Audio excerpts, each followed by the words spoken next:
rain had stopped just before dawn, leaving the grounds of Blackwood Manor glistening beneath the pale morning light. Rows of trimmed hedges stretched across the estate, like soldiers standing at attention. Marble statues watched silently from the gardens. Beyond them stood the manor itself, a massive stone palace that seemed less like a home and more like a kingdom.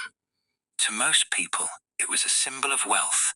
To Eliza Hart, it was a prison. At 19 years old, Eliza had spent nearly half her life serving the Blackwood family. Every morning began before sunrise. Every night ended long after the household slept. And despite years of loyal service, she remained invisible, or worse, a target. Eliza! The sharp voice echoed through the servants' corridor. She turned immediately. Mrs. Turner, the housekeeper, approached with her usual scowl. The breakfast room isn't prepared. I finished it an hour ago. Then check it again. Eliza lowered her eyes. Yes, ma'am. Arguing never helped. In Blackwood Manor, servants were expected to obey, not speak, not question, certainly not defend themselves. As she hurried toward the dining room, she passed enormous oil paintings of Blackwood ancestors, generations of dukes, generations of wealth, generations of people who had never worried about where their next meal would come from. People like Eliza weren't meant to belong in their world. At least that was what Lady Victoria Blackwood constantly reminded her, the Duke's only daughter, the future ruler of the estate, and the most feared woman in the house. Victoria Blackwood was 22, beautiful, rich, admired, and cruel. The moment she entered a room, everyone changed. Servants stood straighter. Guests smiled wider. Even the Duke himself often surrendered to her demands. She had been raised believing the world existed for her entertainment. Unfortunately, that included humiliating people, especially Eliza. For reasons Eliza never understood, Victoria seemed obsessed with making her miserable. Perhaps it was because Eliza never cried, never begged, never gave her the satisfaction. Tea. Eliza looked up. Victoria sat by the window in a silk gown. A fashion magazine rested on her lap. I brought your tea 10 minutes ago. Victoria glanced toward the untouched cup. Yes. Would you like another? No, Eliza blinked. Then what would you like, my lady? Victoria smiled, the kind of smile that made servants nervous. I simply wanted to see how quickly you'd come running. The ladies nearby laughed. Eliza remained silent. Victoria's smile faded slightly. She hated when her games failed. You know, Victoria said loudly, if I were born a servant, I believe I'd rather jump into the river than spend my life polishing other people's shoes. More laughter. Eliza kept her face expressionless. That annoyed Victoria even more. Good. Several weeks later, Blackwood Manor received important guests. Among them was Lord Adrian Whitmore, Victoria's fiancé, the future Earl of Ashford. Eliza expected him to be like the others, arrogant, spoiled blind. Instead, he surprised her the first time they met. She accidentally dropped a stack of books in the library. Volumes scattered across the floor. Before she could gather them, someone knelt beside her helping. A nobleman. Eliza froze. Lord Adrian smiled. You look terrified. Because I'm a servant. Is that a crime? No, my lord. Then why should I refuse to help? For a moment, Eliza forgot to breathe. No nobleman had ever spoken to her like that. Not once. When their eyes met, something unexpected happened. A feeling she couldn't explain, something warm, something dangerous. Then Victoria entered. Adrian. The spell broke immediately. Victoria frowned at the sight. Why are you helping her? She dropped some books. A servant can pick up her own mess. Adrian's expression changed slightly. Not anger, disappointment, but Victoria didn't notice. She rarely noticed anyone except herself. Days passed, then weeks. Eliza assumed Lord Adrian had forgotten her. She was wrong. One evening she returned to her small room beneath the servants' quarters. A folded letter rested on her bed. No name, no seal, no signature. Her hands trembled as she opened it. Inside were only a few lines. You seem to be the only honest person in this entire house. That was all. Nothing else. Eliza read it 5 times, then 10. She should have burned it. Instead, she hid it beneath a loose floorboard. A second letter arrived 3 days later. Then another, and another. The writer never signed his name, but Eliza already knew. Only one person in Blackwood Manor looked at her as though she mattered. Lord Adrian. The letters spoke about books, dreams, travel, music, sometimes sadness, sometimes loneliness. Never romance. Not openly. Yet something grew between the lines. Something neither dared name, because naming it would destroy everything. One evening, Eliza walked through the rose garden after finishing her duties. The moonlight painted silver across the flowers. She thought she was alone. Then she heard footsteps. Adrian emerged from the shadows. For several seconds, neither spoke. Finally, you received my letters. It wasn't a question. Eliza nodded. You shouldn't write them. I know. Someone could discover them.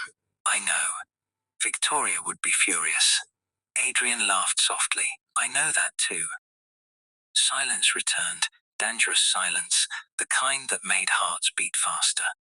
Eliza, he said quietly. Yes, my lord. You deserve better than this place. She looked away. No servant does. That's not true. It is in Blackwood Manor. Adrian studied her face. You've accepted that too easily. No. What do you mean? Eliza met his gaze. For years I prayed life would change, and now I simply survive. Something in her answer seemed to hurt him. He looked toward the manor, toward the world that had broken her spirit. And for the first time, Adrian felt ashamed of his own class. Victoria noticed changes. Small things, tiny moments, a glance, a smile, a silence that lasted too long. At first she ignored them. Then she became curious. Finally she became suspicious. One afternoon she found Adrian staring out a window, watching the gardens, watching Eliza.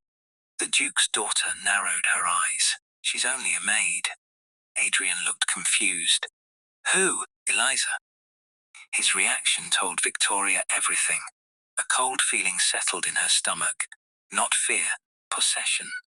Victoria had never truly loved Adrian, but he belonged to her.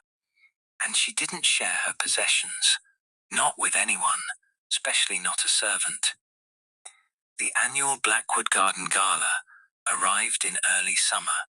Hundreds of guests travelled from across England. Nobles, merchants, politicians, military officers, everyone important. Victoria spent weeks preparing. She intended to make this the most memorable event of the season. Ironically, she succeeded. Just not for the reason she expected. The gardens looked magnificent. Lanterns hung from trees. Musicians played beneath white tents. Champagne flowed endlessly. Servants rushed everywhere, including Eliza. She carried a tray through the crowd while trying to avoid attention. Unfortunately, Victoria had other plans. The Duke's daughter spotted her immediately. A cruel smile appeared. Come here. Every servant nearby froze. Eliza obeyed. Yes, my lady. Victoria examined her dress. Plain. Clean, too clean. Tell me, Eliza. Yes? Do servants dream of becoming ladies? The surrounding guests laughed. Eliza remained silent. Victoria continued. Perhaps you imagine some handsome nobleman rescuing you. More laughter. Eliza. Yes, my lady. Answer. No, Victoria leaned closer. The crowd grew interested. People loved public humiliation, especially when it involved someone powerless. Victoria picked up a handful of wet mud from a flower bed. Eliza saw it. Her stomach dropped. Surely not. Not here. Not before hundreds of people. Victoria smiled. Then threw it directly into Eliza's face. Gasps erupted. Mud splattered across her cheeks, her hair, her uniform, her eyes. For a moment the entire garden fell silent. Then laughter exploded. Victoria laughed loudest of all. There, she grinned. Now you look exactly like what you are. A servant, a nobody, a thing. Eliza stood frozen, humiliated before the entire county. Before nobles, before servants, before Adrian, especially Adrian, the pain wasn't physical. It was something deeper, something far harder to heal. Across the crowd, Adrian's face turned white with fury, but Eliza raised a hand slightly, stopping him. If he defended her now, everything would become worse. Much worse. So Adrian remained still, barely. Victoria noticed neither. She was too busy enjoying her victory, yet while everyone laughed, something changed inside Eliza's heart. For years she had endured, forgiven, survived. But as mud dripped down her face and hundreds mocked her suffering, a promise formed silent, unbreakable. One day they would regret this, every single one of them. And somewhere deep inside Blackwood Manor, fate quietly began moving the pieces into place. The laughter followed me all the way back to the servants' quarters. Even after I washed the mud from my face, I could still hear it. The noble women, the gentlemen, the whispers, the cruel amusement. Most of all, Lady Victoria's voice. Now you look exactly like what you are. I stared into the cracked mirror hanging above the wash basin. A servant, a nobody. That was what they believed. The strange thing was that the humiliation hurt less than the disappointment. Not disappointment in Victoria. I expected cruelty from her. No, I was disappointed in myself. For believing, even briefly, that things might change. For believing I could be seen as something more. A soft knock interrupted my thoughts. I turned, the door opened. Lord Adrian stood there. For a moment neither of us spoke. His jaw was clenched. His eyes burned with anger. Not at me, at them, at what had happened. I searched everywhere for you. My lord, you shouldn't be here. I don't care. You should. His voice lowered. Eliza. I'm sorry, I looked away. Why are you apologizing? Because I stood there and did nothing. You had no choice. I always have a choice. The room fell silent. He stepped closer. I should have stopped her. You would have made things worse. I don't care. I do. His fists tightened. How can you be so calm? A bitter smile touched my lips. Practice. That answer seemed to wound him more than anything else. For several seconds he simply stared at me. Then he reached inside his coat. A folded envelope appeared. I wrote this yesterday. I hesitated. My lord, please. The word surprised me. A nobleman rarely said please to a servant. I accepted the letter. Our fingers touched. A dangerous moment, a foolish moment, one that neither of us wanted to end. Then footsteps echoed somewhere outside. Reality returned instantly. Adrian stepped back. We need to be careful. I nodded. Yes. But neither of us moved. Neither of us wanted to leave. Eventually, he forced himself toward the door. Before disappearing into the hallway, he looked back and said something that changed everything. I don't see a servant when I look at you. Then he was gone. I didn't sleep that night. I sat beside the window and read his letter, again and again and again. The next morning, Blackwood Manor was buzzing with gossip. The humiliation had become entertainment. Servants whispered about it. Guests discussed it at breakfast. Everyone seemed delighted by the story. Everyone except the Duke. The old man summoned Victoria to his office before noon. The argument could be heard throughout the West Wing. Victoria emerged an hour later furious. Her face was red, her eyes dangerous. The moment she spotted me carrying fresh linens, she stopped walking. For several seconds she simply stared, then she smiled, and I immediately knew trouble was coming. That evening another letter arrived, then another 2 days later, then another. The letters became longer, more personal. Adrian wrote about places he wished to visit, books he loved, dreams he had abandoned, expectations he hated. The more I read, the more I realized how trapped he truly was. People envied wealth, titles. Tt. But Adrian lived inside a prison as real as mine. The only difference was that his prison had gold walls. One rainy afternoon, I found a final line at the end of a letter. A line unlike any he had written before. I wish I had met you before I met her. I read it 10 times, then 20. My heart refused to stay calm, because I knew exactly what those words meant, and because I felt the same way. Weeks passed. Victoria's suspicion grew. She began watching me constantly, watching Adrian too. One afternoon she entered the library unexpectedly. I was dusting shelves. Adrian sat nearby reading. Nothing improper, nothing suspicious, yet Victoria's eyes narrowed immediately. Interesting. Neither of us replied. She walked slowly around the room, like a predator. Finally she stopped beside Adrian. What are you reading? A history book. And what is she doing? Dusting. Victoria laughed. How fascinating. The silence became uncomfortable. She leaned closer.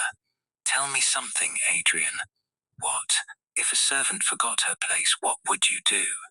His expression remained calm. What kind of servant? Her smile vanished. I knew she understood the answer, and she hated it. The following week, Victoria hired a private investigator from London. Nobody knew except me. I overheard the conversation by accident while cleaning outside her sitting room. I want to know everything. The investigator nodded. About whom, my lady? Eliza Hart. My blood turned cold. Everything, Victoria repeated. Her family, her friends, her movements, every conversation. If she's hiding something, I want it. The investigator smiled. As you wish. I hurried away before I could be discovered. For the first time, fear entered my heart. Not fear for myself, fear for Adrian. Because if Victoria uncovered the letters, everything would collapse. A month later, Blackwood Manor announced a grand engagement celebration. The wedding would take place before winter. The entire county was invited. Preparations consumed the estate. Musicians arrived, florists arrived, tailors arrived. Every servant worked from dawn until midnight, including me, especially me. Victoria seemed determined to make my life miserable.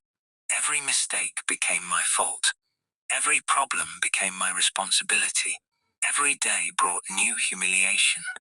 Yet something had changed. She no longer seemed confident. Beneath her cruelty, I sensed fear, because she knew Adrian was drifting away, and she didn't know why. One evening, while arranging flowers in the ballroom, I heard raised voices behind a closed door. Victoria, Adrian, arguing. You've changed. No, you avoid me. I've been busy. La. Silence followed. Then Victoria spoke again. This time quietly, dangerously. Is it her? My heart stopped. No answer came. The silence lasted too long. And silence can be more revealing than words. When the door finally opened, Adrian emerged alone. His face looked pale. Exhausted, defeated. He noticed me immediately. For a second our eyes met. Then he continued walking, without speaking, without smiling, without stopping. I knew something terrible had happened. The next morning I discovered just how terrible. My room had been searched. Everything was overturned. Threckers emptied. Mattress ripped open. Clothes scattered across the floor. Someone had been looking for something. My hands began shaking. I rushed toward the loose floorboard. The place where I hid Adrian's letters. The board was open. The letters were gone. Every single one. And in that moment I knew Victoria had found them. The war had begun, and Blackwood Manor would never be the same again. The room was silent. The Duke sat behind his desk. Victoria stood beside the fireplace, and Lord Adrian stood near the window. His face turned pale the moment he saw me. The Duke slowly removed his spectacles. "Miss Hart, Your Grace, do you know why you're here?" "No, sir." Victoria laughed. The sound made my skin crawl. "She's lying already." The Duke raised a hand. "Enough." His eyes returned to me. Then he opened a drawer and pulled out a stack of letters. My heart nearly stopped. The letters, every one of them, placed neatly on his desk. Victoria's smile widened. "Recognize them?" I said nothing. The Duke opened the first letter. His expression darkened. Then he opened another, and another. The silence became unbearable. Finally he looked toward Adrian.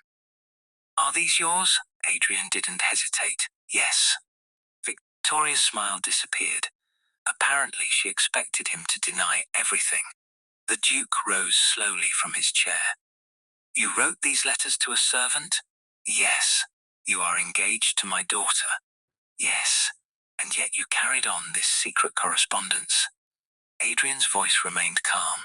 "Yes." The Duke's face hardened. Victoria suddenly stepped forward. "Father, this woman manipulated him." Adrian immediately turned. "That's not true." "Of course it's true. It isn't. She's a servant." "And?" Victoria stared at him in disbelief. The Duke slammed a hand against the desk. "Enough." Silence returned. The old man's gaze shifted toward me. "Did you encourage this?" "No, Your Grace." Victoria scoffed. Another lie. I ignored her. The Duke studied me carefully. For the first time in years, he wasn't looking at a servant. He was looking at a witness. Someone who might tell the truth. "Answer honestly." "I am." "Did you ever ask Lord Adrian for money?" "No." "Jewelry?" "No." "Favors?" "No." The Duke frowned, because every answer was true. Victoria noticed and panic flashed across her face. She needed me to be guilty. Without guilt. She only looked jealous. The Duke sat back down. For several moments nobody spoke. Then Victoria made a mistake. A very big mistake. "If she hadn't tempted him," Adrian interrupted. His voice had become cold. Generously cold. Victoria froze. "Adrian, no." He stepped forward. "You humiliated her in front of hundreds of people."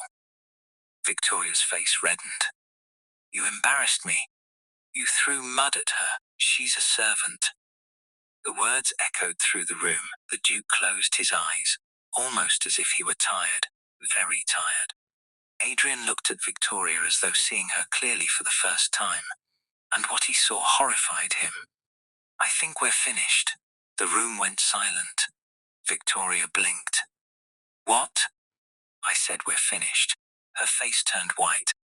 "You don't mean that?" "I do. Because of her?" "No." His answer cut deeper than any accusation. "Because of you." For the first time in her life, Victoria looked afraid. Real fear. Not anger, not frustration. Fear because she suddenly realized she was losing control, and she had no idea how to stop it. The Duke slowly stood. "This discussion is over." Victoria immediately turned toward him. "Father," I said, "it's over." The authority in his voice shocked everyone, even Victoria. The old man looked exhausted, older than I had ever seen him. Then his eyes found me. "Miss Hart." "Yes, Your Grace." "You are dismissed." I nodded. "Thank you, sir." I turned toward the door. But before leaving, I heard Victoria's voice. Quay, trembling, almost desperate. "This isn't over." I believed her, and that frightened me more than anything. Because people like Victoria never accepted defeat. They sought revenge, and they had resources far greater than mine. That night, a storm rolled across the countryside. Rain battered the windows. Thunder shook the manor. Most people slept. I couldn't. Something felt wrong, deeply wrong. Near midnight I finally heard it. Footsteps. Outside my room, slow, careful watching, I moved silently toward the door. The footsteps stopped. My heart pounded. Whoever stood outside remained there, listening, waiting. Minutes passed. Then another sound came, a whisper, barely audible, but enough. Tomorrow.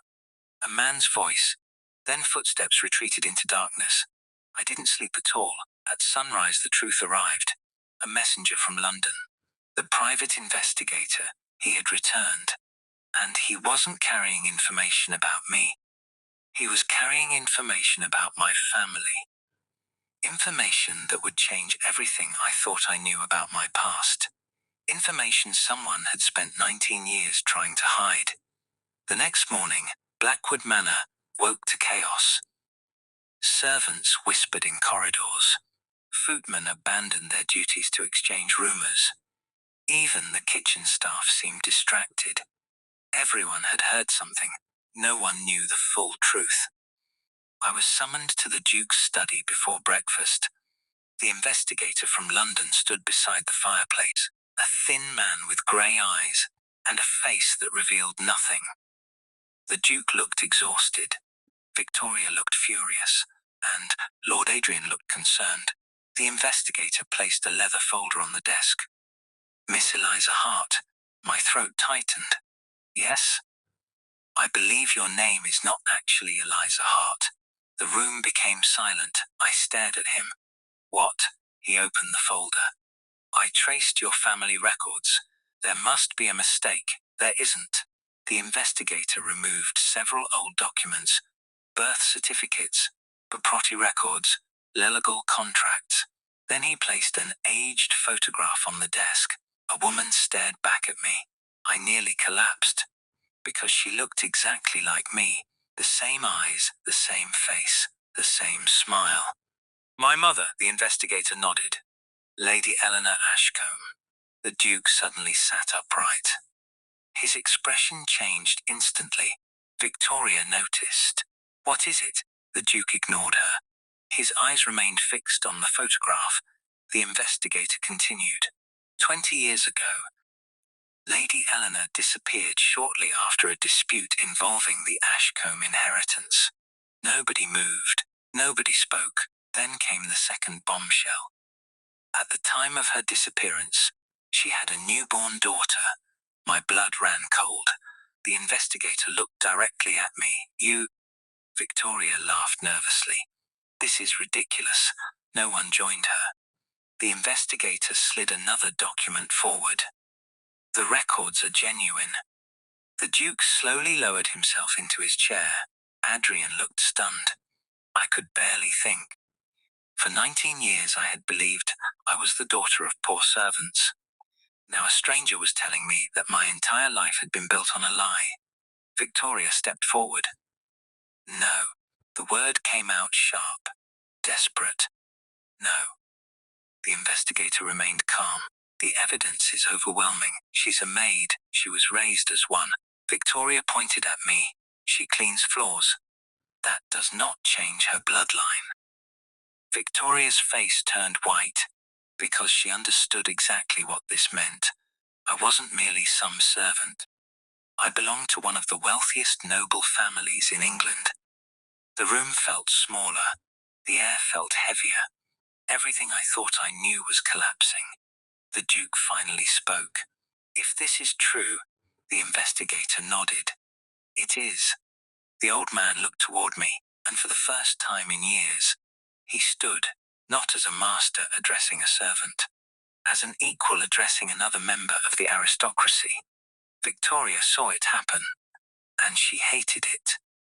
The days that followed became a nightmare. Reporters arrived, lawyers arrived, historians arrived. Everyone wanted answers. Everyone wanted proof. Meanwhile, Victoria grew increasingly unstable. The engagement announcement vanished from newspapers. Adrian stopped spending time with her entirely, and every passing day brought new evidence confirming my identity. Then came the inheritance. The Ashcombe estate had been locked in legal disputes for nearly 2 decades, without a recognized heir. Enormous portions of the fortune remained frozen until now.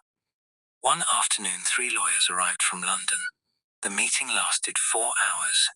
When it ended, one of them approached me. His voice was respectful. "Congratulations, Lady Eliza." The title felt unreal. "Congratulations for what?" "The estate has officially recognized your claim." My heart pounded. "What does that mean?" "It means you are now one of the wealthiest women in England." The room spun. For several seconds I couldn't process his words. A maid 1 month ago, a noble heiress today. It felt impossible. But reality did not care about what felt possible. Reality had changed, and Victoria knew it. That evening she confronted me in the East Garden. No servants, no witnesses, no audience, just us. Rain clouds gathered overhead. The wind tugged at her expensive dress. For several moments she simply stared, then she spoke. "You planned this." I almost laughed. "Planned what?" "Everything. I didn't even know who I was." Her voice cracked. "You stole everything." I stared at her. For years I had endured her insults, her humiliation, her cruelty. Now all I saw was fear, raw fear, the fear of someone losing power. "You threw mud in my face." Her expression hardened. "What? You remember?" She looked away. Of course she remembered. People like Victoria never forgot their victories. The problem was that victories sometimes became evidence of who they really were. "You humiliated me in front of everyone." "You were a servant." Were. The single word hit harder than any slap. Victoria froze because it was true the balance had shifted. For the first time in her life she no longer stood above me. We stood on equal ground, and she hated it. Days later, another disaster struck. A financial audit of Blackwood Investments uncovered something shocking. Massive debt, high losses, failed ventures. The Duke's fortune wasn't nearly as secure as society believed. Rumors spread quickly. Investors panicked. Creditors demanded payment. And suddenly, Blackwood Manor wasn't the untouchable empire it once appeared to be. Victoria's world began collapsing. Then came the final blow. Adrian officially ended the engagement. The announcement shocked high society. Newspapers covered the story for weeks. Speculation exploded. Some blamed Victoria. Others blamed me. But everyone agreed on one thing. The future Duchess of Blackwood had fallen from grace. Victoria disappeared from public events. She stopped attending parties, stopped receiving visitors, stopped pretending everything was fine. One evening, nearly a year after the mud incident, a royal invitation arrived. The Winter Grand Ball, the most prestigious event of the season. Every important family would attend, including the Blackwoods, including Lord Adrian, including me. As I held the invitation in my hands, a strange feeling settled inside my chest, because I knew something important. The girl who had been humiliated in the garden no longer existed, and when Victoria saw me at that ball, she would finally understand what her cruelty had created. The stage was set. The entire aristocracy would be watching, and this time, I would not be standing among the servants. 1 year later, snow covered the roads leading to London. Carriages lined the streets for nearly half a mile. Crystal chandeliers illuminated the royal winter ball. The most powerful families in England had gathered beneath one roof: dukes, earls, barons, politicians, military commanders, everyone who mattered. And tonight, everyone wanted to see me. As my carriage stopped before the entrance, hundreds of eyes turned toward the door. A footman opened it. The crowd fell silent. I stepped onto the red carpet wearing a silver gown embroidered with thousands of tiny crystals. The same people who once ignored me now watched in amazement. Whispers spread instantly. "That's Lady Eliza, the Ashcombe heiress, the richest unmarried woman in England." Is that really the former maid? I heard every word and remembered every insult. Inside the ballroom, music filled the air. The atmosphere sparkled with luxury. But I wasn't interested in the decorations. I was looking for one person, Victoria Blackwood. It didn't take long. She stood near the grand staircase, and for the first time in her life, no one surrounded her, no crowd, no admirers, no circle of wealthy friends. Most had quietly abandoned her after the scandals. The moment our eyes met, her face froze. I saw disbelief. Then anger, then humiliation, because she finally understood. The servant she mocked now commanded more attention than anyone in the room, including her. For several seconds, neither of us moved. Then, the announcer's voice echoed through the ballroom. Lord Adrian Whitmore. The crowd shifted. Adrian entered, more handsome than ever, more confident than ever. And the moment he saw me, he smiled. The same smile that had once brightened secret letters. The same smile that had survived every obstacle. People noticed. Whispers exploded again. Victoria noticed too. Her knuckles turned white. Adrian crossed the ballroom directly toward me, ignoring everyone else. Ignoring every noblewoman competing for his attention. Ignoring Victoria completely. When he finally stopped before me, he bowed. Lady Eliza, I smiled. Lord Adrian, you look beautiful. The compliment was simple, but the reaction it caused was enormous, because everyone heard it. Everyone. Victoria looked like she had been struck. The orchestra began another dance. Adrian extended his hand. May I? For a moment I remembered the library. The letters, the garden, the mud, everything that had happened since then. Then I placed my hand in his. Yes. The ballroom erupted into whispers as we stepped onto the dance floor. Hundreds watched, some jealous, some curious, some shocked, but none more than Victoria. As the music played, Adrian leaned closer. I've waited a long time for this, so have I. You know they'll talk about this for months, I laughed softly. They already are. His eyes sparkled, then his expression became serious. Eliza, my heart skipped. There was something different in his voice. Something important. Something life-changing. Before he could continue, a loud crash interrupted the music. The entire ballroom turned. Victoria stood near a table. A shattered champagne glass lay at her feet. Her breathing was uneven. Her eyes burned with rage. And suddenly everyone understood. She wasn't handling this well. Not at all. The room grew uncomfortable. Several guests looked away. Others stared openly. Victoria realized it too late. She had become a spectacle. The very thing she once made me. Humiliation. Public humiliation. The same weapon she had used against others, now pointed at her. She fled the ballroom moments later. The crowd watched her leave. No one followed. Not one person. The realization hit me unexpectedly. A year ago I had stood alone while hundreds laughed. Tonight she stood alone and nobody cared. The difference was that I felt no joy, only sadness. Because bitterness had destroyed her long before I ever did. The evening continued. Dances, conversations, introductions. And then came the announcement nobody expected. The Duke of Blackwood requested permission to address the ballroom. The crowd quieted. The old man walked slowly toward the center of the room. Age seemed to weigh heavily upon him now. When he finally spoke, his voice carried across the hall. 1 year ago, mistakes were made. Everyone listened. Some of those mistakes happened within my own family. Silence. The Duke turned toward me. Then he did something unimaginable. He bowed his head not deeply, but enough to shock every noble present. Lady Eliza. The ballroom froze. I owe you an apology. Gasps echoed everywhere. The Duke continued. You were treated unfairly under my roof. Nobody moved.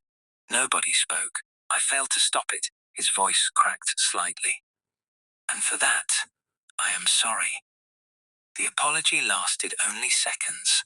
Yet it changed everything, because everyone understood what it meant. The Duke of Blackwood had publicly acknowledged the truth.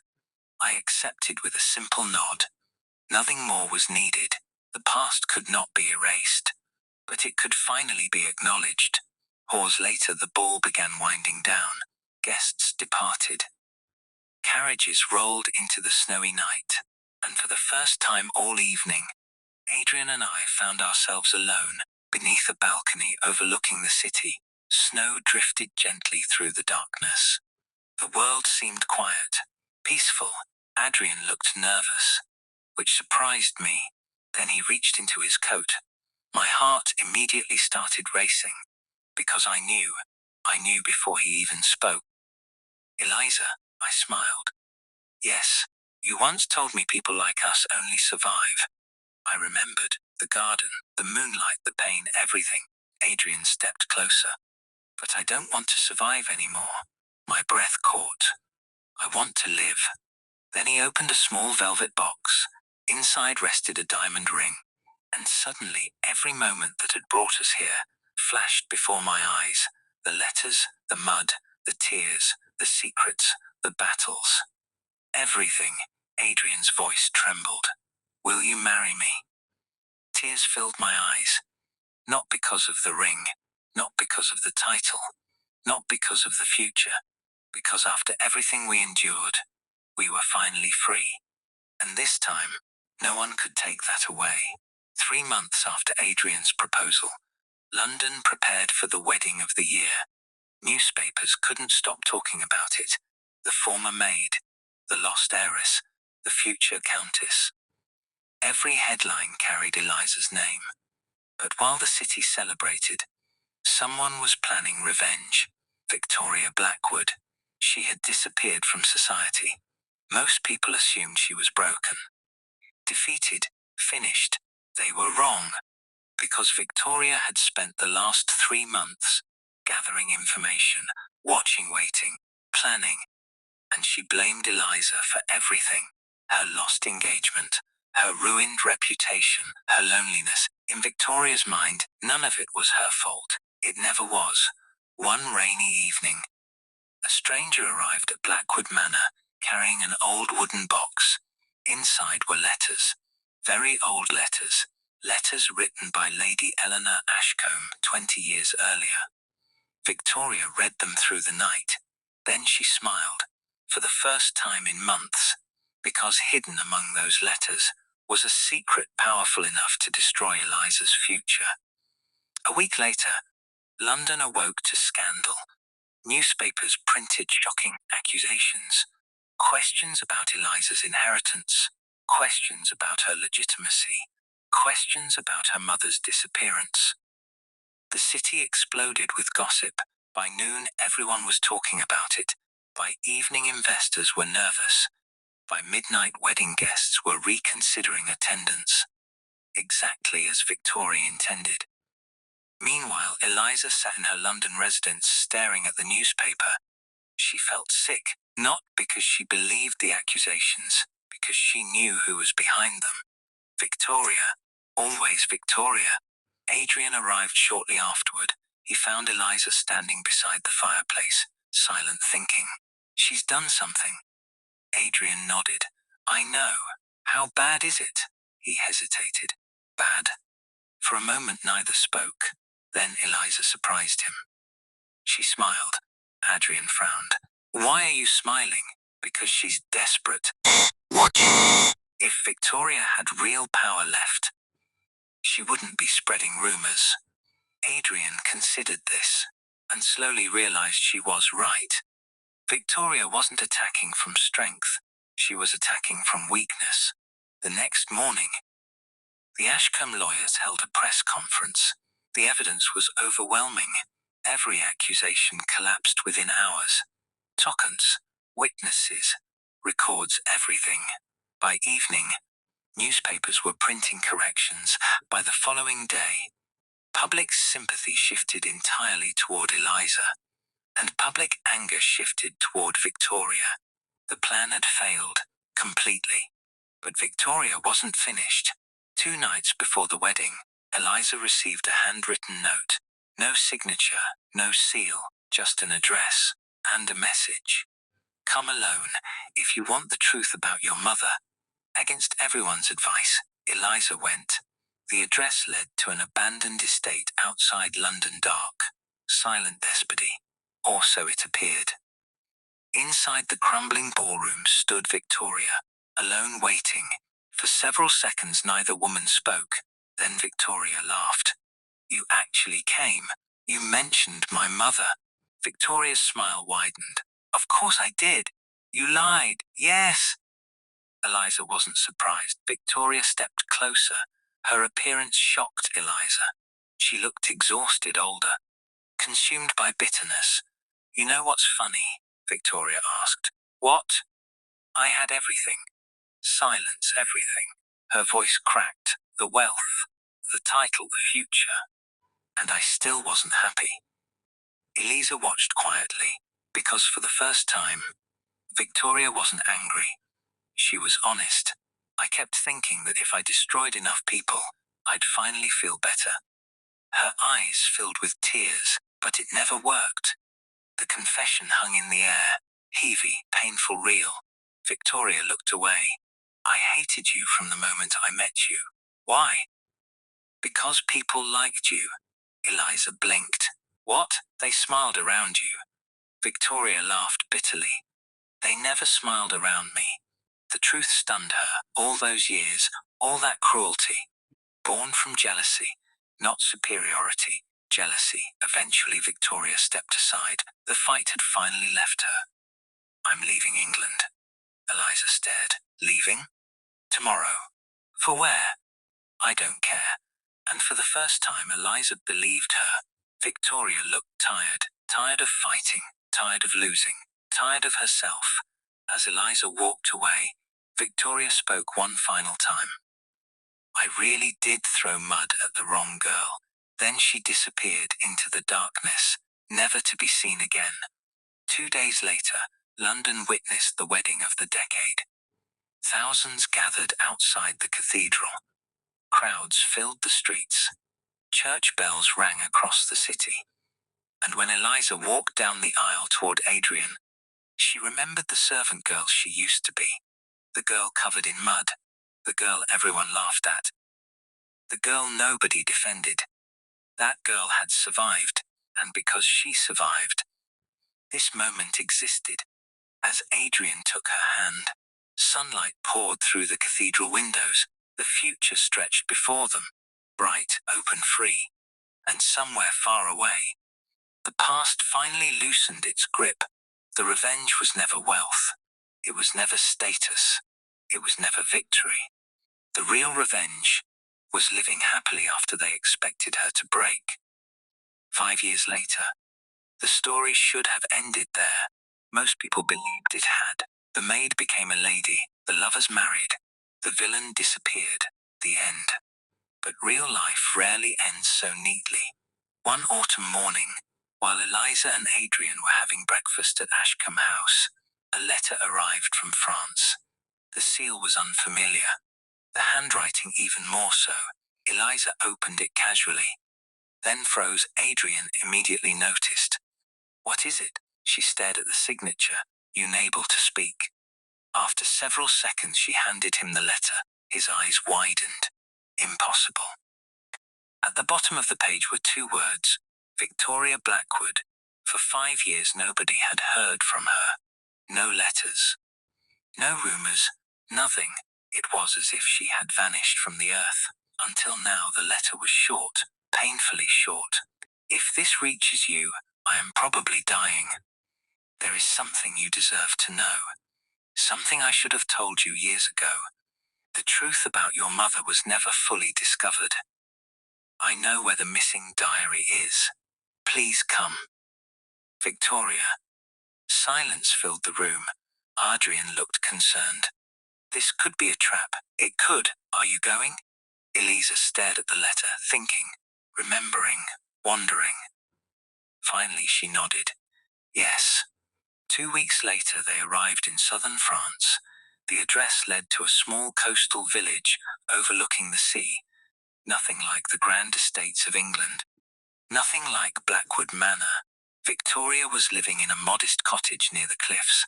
When Eliza first saw her, she barely recognized her.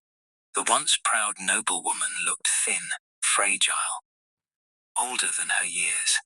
Illness had changed her, but her eyes remained the same. For several seconds neither woman spoke. Then Victoria laughed softly. "You actually came.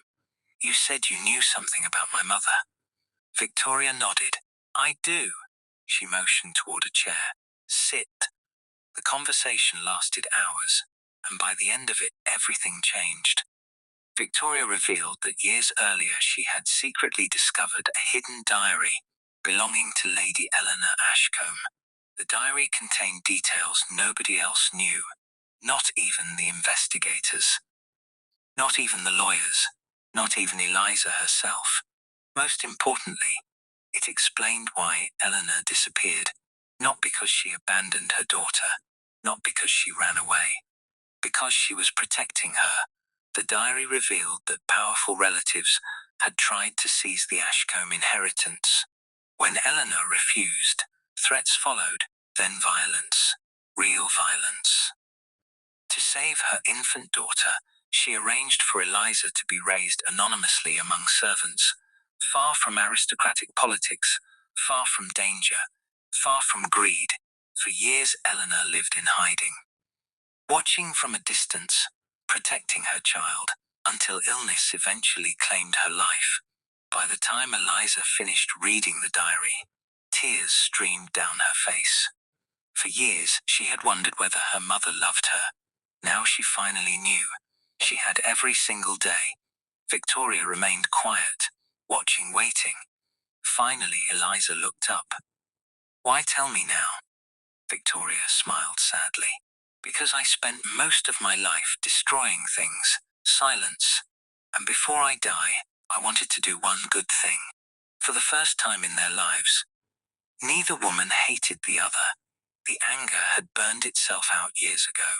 All that remained were two people shaped by different choices, one by kindness, one by bitterness.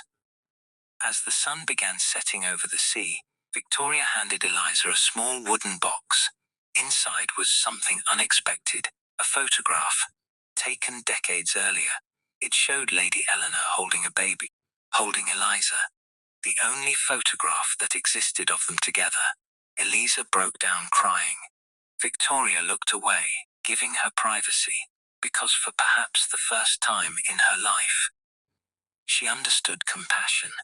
3 days later, Victoria Blackwood died peacefully in her sleep. There was no grand funeral, no newspapers, no aristocratic gathering. Only a quiet service beside the sea.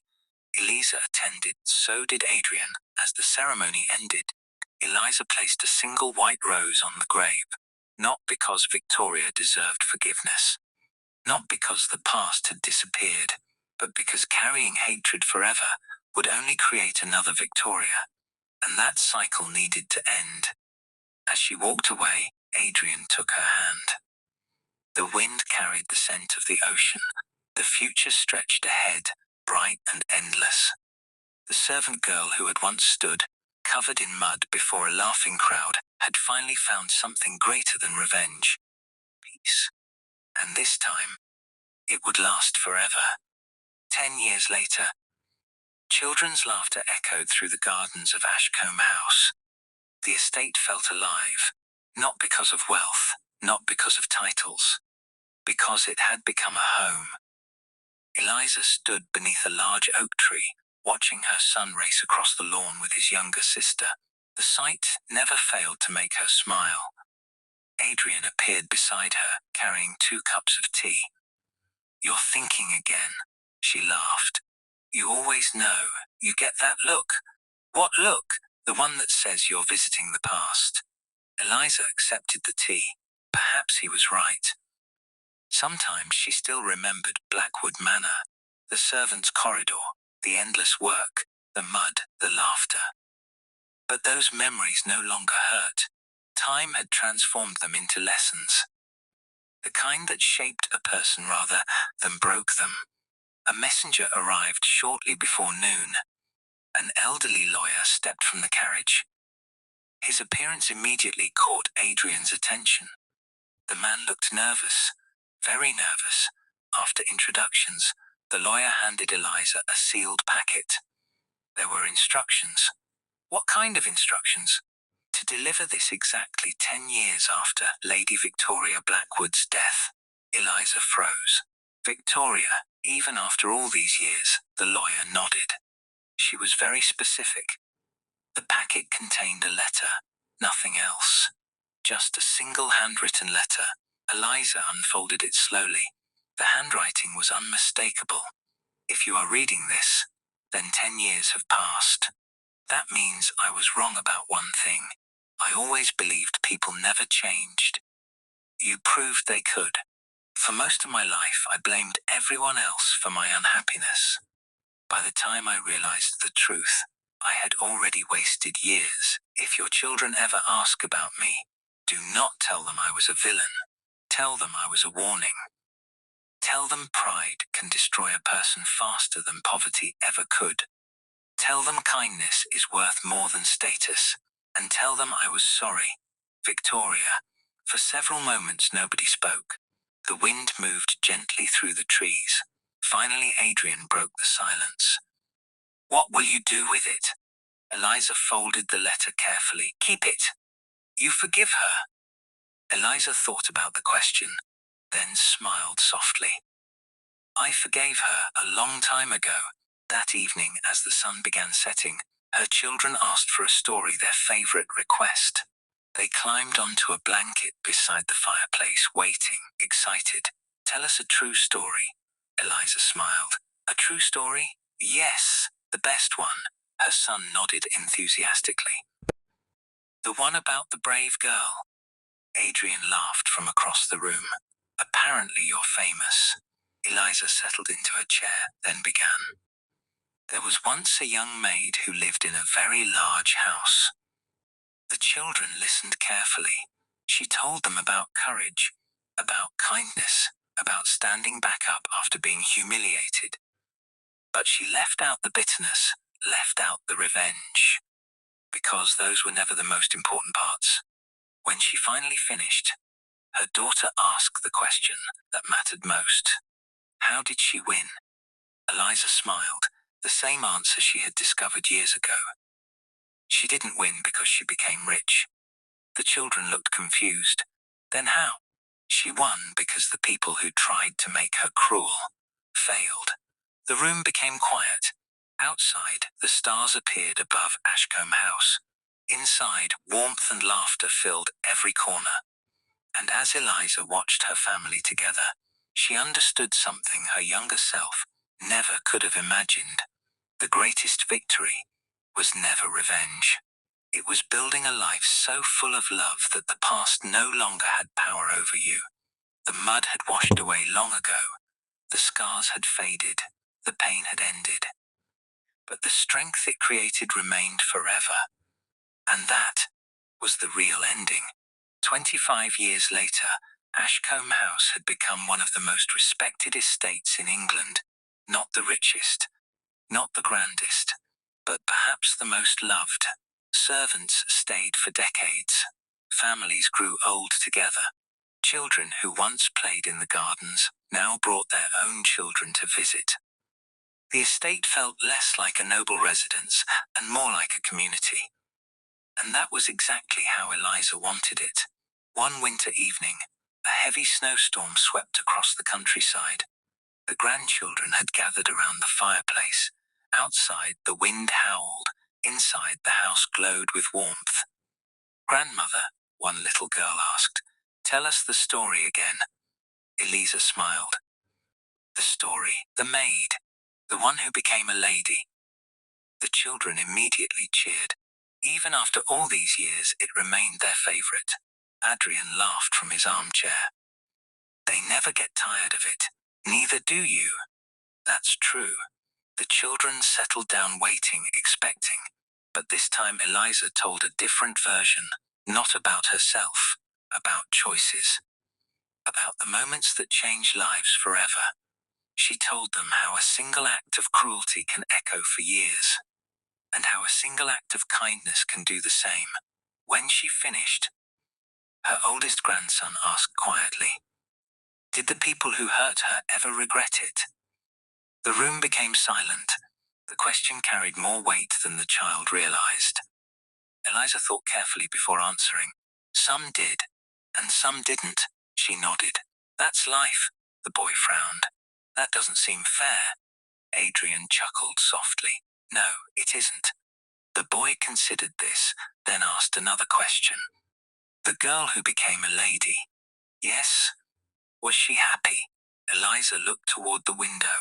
Snow drifted through the darkness. For a brief moment, she remembered everything.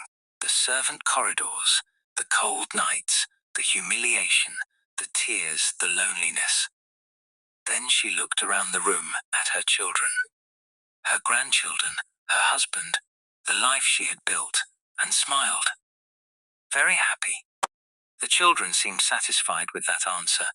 But later that night, after everyone had gone to sleep, Eliza found herself unable to rest. A strange feeling lingered in her chest. Not sadness, not regret. Something else. A sense that time was moving faster now. The following morning, a doctor arrived unexpectedly. After his examination, his expression became serious. Adrian immediately noticed. "What is it?" The doctor hesitated, then answered honestly. "Lady Eliza should avoid stress." The room fell quiet. "Why?" The doctor's voice softened. "Her heart is becoming weaker." Nobody spoke, not Eliza, not Adrian, not even the doctor. Because everyone understood, age had finally caught up with her. The months that followed became precious. Every family gathering mattered more. Every conversation lasted longer. Every sunrise felt special. Eliza never complained, never became bitter. Instead, she spent her time writing letters, advice, memories, stories for future generations. One letter was addressed to her grandchildren, another to her children, and one final letter to the servants of Ashcombe House, the people who reminded her where she came from. Years earlier, she had ordered something unusual, a permanent trust fund, created specifically for servants and workers, education, housing, medical care, retirement support. Things she herself had never received as a young maid. When the lawyers questioned the expense, she simply smiled. Someone should have done it sooner. One spring afternoon, as flowers bloomed across the estate, Eliza walked slowly through the gardens, the same kind of gardens where she had once been humiliated, the same kind of gardens where people had laughed. How strange life was. She stopped beside a small pond. Adrian joined her. Neither spoke for several minutes. Finally, he broke the silence. "Do you ever think about that day? The mud?" He nodded. Eliza smiled softly. "Sometimes." "Do you hate her?" The answer came immediately. "No." Adrian looked surprised. "Not even after everything?" She shook her head. "No." Then she looked toward the water, because she finally understood something completely. If Victoria had not been cruel, Eliza might never have discovered her own strength. If life had been easy, she might never have become who she was. The pain had shaped her, not defined her, shaped her. And there was a difference. Years later, after both Eliza and Adrian were gone, visitors would still come to Ashcombe House, not to admire wealth, not to admire titles, but to learn about the woman who had once been a servant, the woman who changed an estate, the woman who built schools, the woman who funded hospitals, the woman who never forgot where she came from. Above the fireplace in the great hall hung a portrait, not of a duchess, not of a queen, not of an heiress, but of a young woman wearing a simple maid's uniform, because that was where the story began. And beneath the portrait, Engraved in gold letters were the words she wanted future generations to remember.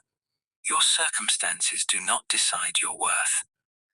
And long after the names of dukes and nobles were forgotten, people still remembered Eliza Hart, the maid who refused to break.